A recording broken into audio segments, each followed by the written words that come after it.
So I talked to you about passionate love. And I told you that there's romantic passionate love, but there's other kinds of passionate love too. It's not just romance. So I looked up the word passion in the dictionary. Here's what I get. Any powerful or compelling emotion or feeling, such as love or hate. So it's a compelling feeling. Feeling's a bad word. That's the dictionary for you. What you going to do? I don't think it's a feeling in the Bible. It can have a feeling. I mean, you can really be in love, right?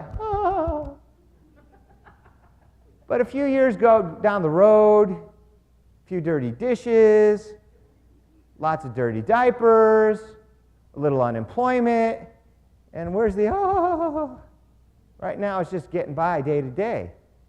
So why does the marriage last? Because of love. Well, where's the love? It's in the commitment. It's not in the Because that goes, and it comes, and it goes, and it comes. But the commitment, love endures. That's why the marriage lasts. And it gets through that rough spot into the next bright spot. Passion is defined as any powerful or compelling emotion or feeling. I think that there can be no positive feeling associated with it. Jesus was hanging on a cross. You think he was feeling good? Oh, I just love these people who are stabbing me and killing me. He wasn't feeling good at all. But it was love that kept him there. You with me? So love can have feeling, but love need not have feeling. Love is a commitment. Love is a decision to benefit others rather than ourselves, no matter how much it costs. I don't think there's such thing as love that's not passionate. Love by nature has to be passionate. All love is passionate. Peter said, love one another fervently out of a pure heart. Love one another fervently. Well, couldn't that just as well said love one another passionately? It could have. Love one another passionately out of a pure heart. Here's one definition that might work for you this morning for love.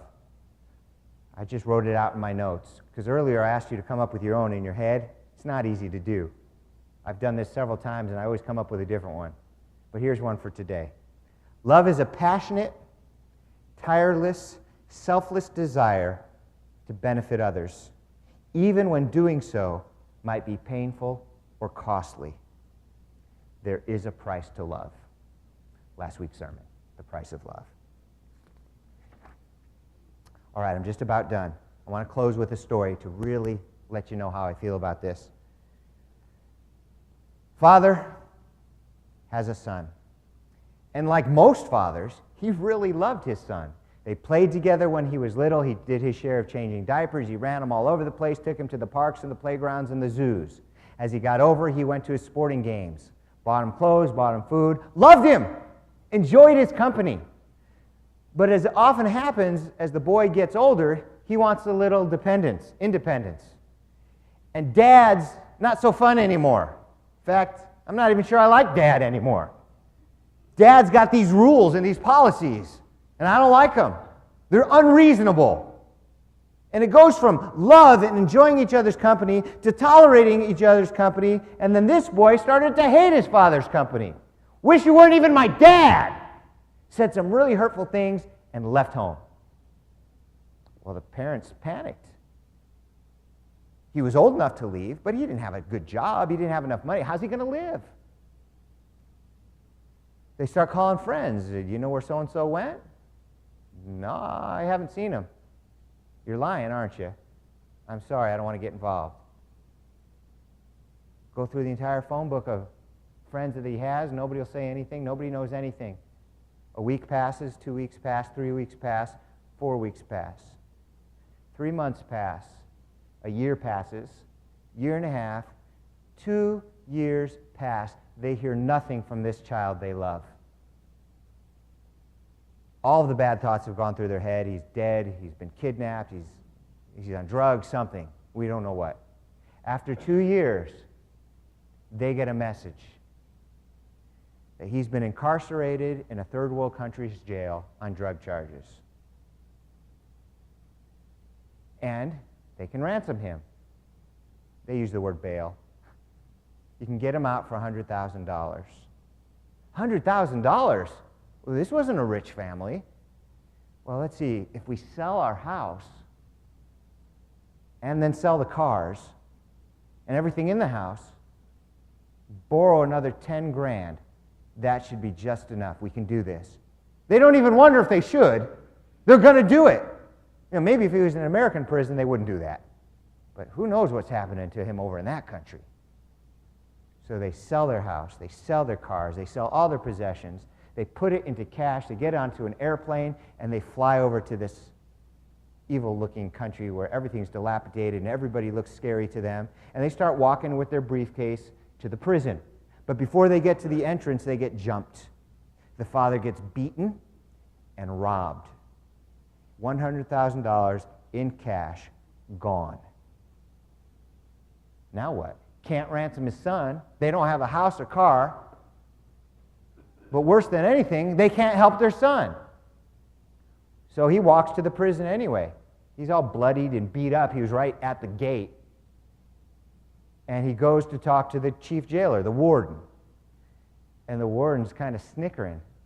Looking at the guy all beat up and bloody, he's snickering. Something's fishy. And the warden says, yes? He says, I'm here about my son. I'm so-and-so. Oh, yes. Did you bring the money? Well, yes and no. I had the money about a block ago, and I got jumped and robbed. The warden said, you're an idiot, and he started to laugh. And while the guy's sitting there talking to the warden, he looks through another window, and he sees the guys counting his money. There were other jailers.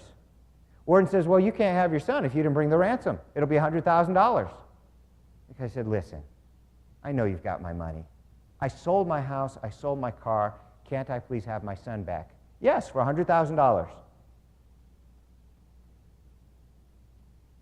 Can I trade places with him? Warden thought that was hilarious. He busted up. Yeah, sure. Never seen that before. Go ahead. So he gets to see his son only in passing in the hallway. His son did not look good. Malnourished, ratty clothes, sores, did not look good. And he said, son, I'm here to help you. I love you. The son was just beside himself as his dad was marched by. 3 months go by, 4 months go by, year goes by, year and a half goes by, 2 years go by. He didn't get beat every day, but he did get beat. He had food, but not enough. He had the clothes that he wore when he went in there and a thin blanket to wrap up in on the cold winter nights. And they let him out 2 years later with sores. He could barely open his eyes for the brightness of the sun, hobbled through the jail. And he did it for his son.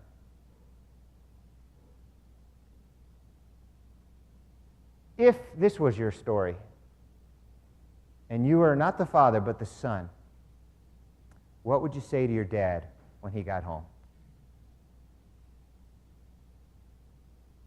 Are there words? I don't know. I don't know that I could say. I'd fall down and cry, and I'd thank him. That's what I would do. At least I hope that's what I would do. I don't really know. It's not my circumstance. But then again, kind of is, because I did hear about a father once, came to earth as a human being to ransom me. Tortured, abused, and murdered. For me, a thankless son. He didn't ask me if I wanted it, didn't ask me if I'd accept it. Just did it anyway. Then told me it was done. And then I had a choice to make. Was I going to appreciate what my father had done or spit in his eye? Based on the story I just told you, it's unimaginable to think somebody might blow it off, not be thankful, and spit in his eye. But if we're honest with ourselves, isn't that kind of what the world has done? We're that son. Our father has done everything to ransom us, and so much of us just spit in his eye.